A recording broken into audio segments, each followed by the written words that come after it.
Between 1968 and 1972, America launched 9 human missions to the moon, 6 of which successfully touched down, allowing 12 men to walk on the lunar surface.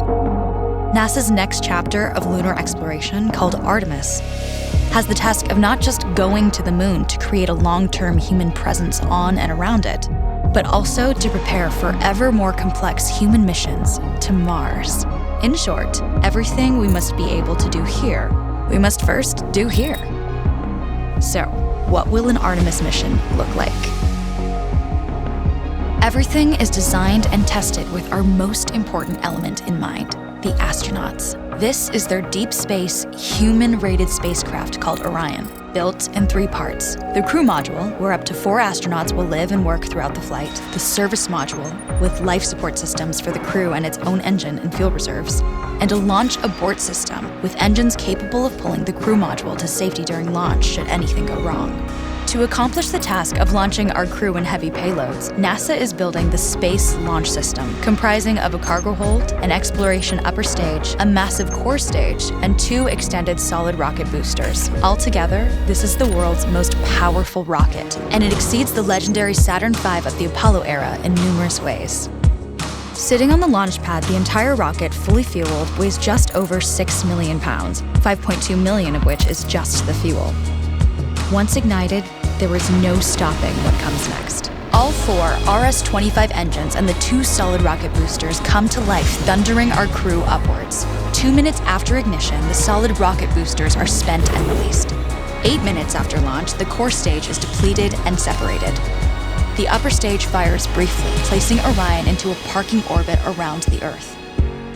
Here, the crew reconfigure the spacecraft and check systems to confirm everything is ready for deep space travel.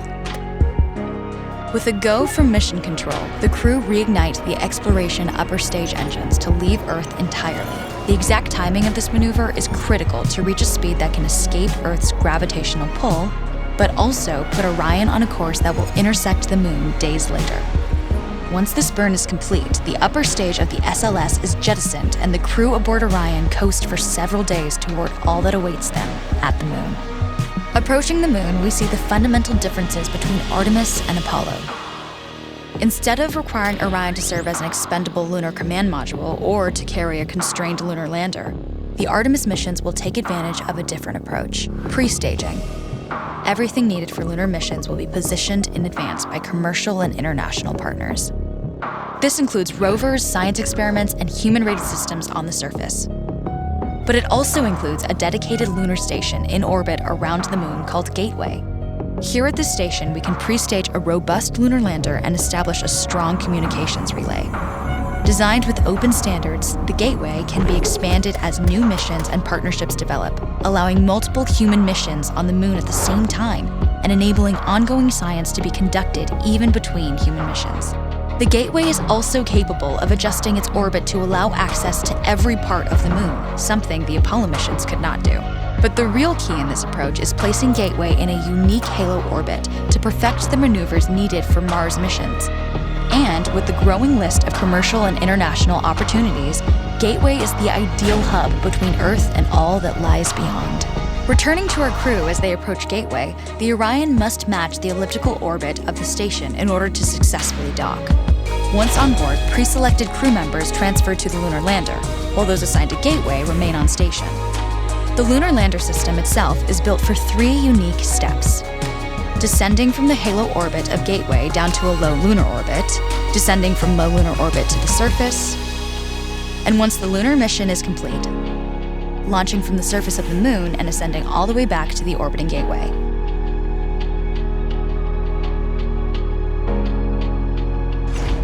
Once back aboard the Orion spacecraft and undocked from Gateway, the crew fire their engine once to break out of the halo orbit and once again to sling the spacecraft around the moon, placing it on a multi-day trajectory back towards Earth. As they near the end of this journey, the service module is released, and the crew module is oriented heat shield first. Entering Earth's atmosphere at 25,000 miles per hour, the friction of air slows Orion considerably, while also subjecting it to temperatures of 5,000 degrees. With the Orion now at just 300 miles per hour, a series of parachutes uniquely tested and produced for this moment deploy, decelerating the craft to just 20 miles per hour for splashdown.